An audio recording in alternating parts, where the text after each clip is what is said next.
nigga whose real name was William. His primary concern was making a million, being the illest hustler that the world ever seen. He used to fuck movie stars and sniff coke in his dreams. A corrupted young mind at the age of 13. Nigga never had a father and his mom was a fiend. She put the pipe down, but for every year she was sober. Her son's heart simultaneously grew colder. He started hanging out, selling bags in the project, checking the young chicks looking for hit-and-run prospects. He was fascinated by material objects, but he understood money never bought respect. He built a reputation cause he could hustle and steal, but got locked once and didn't hesitate to squeal. Some criminals he chill with didn't think he was real. See, me and niggas like this have never been equal. I don't project my insecurities on other people. We feeding for props like addicts with pipes and needles. So he felt he had to prove to everyone he was evil. A feeble-minded young man with infinite potential, the product of a ghetto-bred capitalistic mental. Coincidentally, dropped out of school to sell weed, dancing with the devil, smoked until his eyes would bleed. But he was sick of selling trees and gave in to his greed.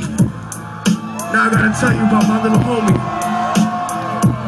So Billy started robbing niggas, anything he could do to get his respect back in the eyes of his crew. Starting fights over little shit up on the block. Stepped up to selling mothers and brothers the crap rock. Working overtime, making money for the crack spot. Hit the jackpot and wanted to move up to cocaine. Fulfilling his Scarface fantasy stuck in his brain. Tired of them hood niggas treating him the same. He wanted to be major like the cutthroats and the thugs, but when he tried to step to him, niggas showed him no love. They told him any motherfucking coward could sell drugs. Any bitch nigga with a gun can bust slugs. Any nigga with a red shirt can front like a blood. Even Bobby smoked the motherfucker up in the club. But only a real dog can stab someone till they die. Standing in front of them, staring straight into their eyes. Billy realized that these men were well guarded, and they wanted to test him before business started. Suggested raping a bitch to prove he was cold-hearted. Now he had a choice between going back to his life or making money with made men up in his sight. His dreams about cars and ice made him agree. A hardcore nigga is all he ever wanted to be. So he met them Friday night at 2:45. Oh, let's go on that journey?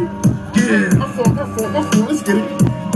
They rode around the project slow while it was raining, smoking blunts, drinking and joking for entertainment, till they saw a woman on the street walking alone, 3 in the morning coming back from work on her way home. So they quietly got out the car and followed her, walking through the projects, the darkness swallowed her. They wrapped the shirt around her head and knocked her onto the floor. This is it, kid, now you got your chance to be raw. So Billy yoked her up and grabbed the chick by the hair, dragged her into a lobby that had nobody there. Struggled hard, but they forced her to go up the stairs. Got to the roof and then they held it down on the ground, yelling, "Shut the fuck up and stop moving around." The shirt covered her face, but she screamed and clawed. Billy stomped on the bitch till he broke her the jaw. Them dirty bastards knew exactly what they were doing. They kicked her until they cracked her ribs and she stopped moving. Blood leaking through the claws, she cried silently, and then they all proceeded to rape her violently. Billy was made to go first, but each of them took a turn, ripping her up and choking her until her throat burned. A broken jaw mumbled the guard, but they weren't concerned. When they were done, she was lying, bloody, broken and bruised. One of them niggas pulled out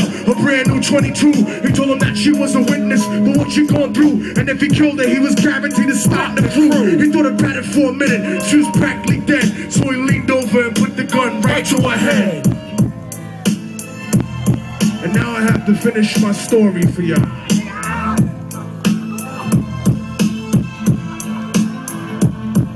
Right before he pulled the trigger and ended her life, he thought about the cocaine with the platinum and ice, and he felt strong standing along with his new brothers. Cocked the gat to her head and pulled back the shirt cover, but what he saw made him start to cringe and stutter, cause he was staring into the eyes of his own mother. She looked back at him and cried cause he had forsaken her. She cried more painfully than when they were raping her. His whole world stopped, he couldn't even contemplate. His corruption had successfully changed his fate, and he remembered how his moms used to come home late, working hard for nothing, cause now what was he worth? He turned away from the woman that had once given him birth and cried out to the sky cause he was lonely and scared, but only the devil responded cause God wasn't there. And right then he knew what it was to be empty and cold, and so he jumped off the roof, died with no soul. They say death takes you to a better place, but I doubt it. After that they killed his mother and never spoke about him. And listen, cause the story that I'm telling is true, cause I was there with Billy Jacobs and I raped this small too. Now the devil follows me everywhere that I go. In fact, I'm sure he's standing among one of you at my shows.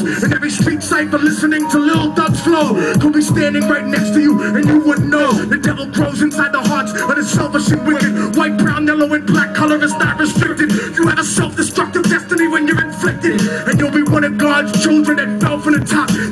adversity, because we're burning in a melting pot. So when the devil wants to dance with you, you better say never, cause the dance with the devil might last you forever.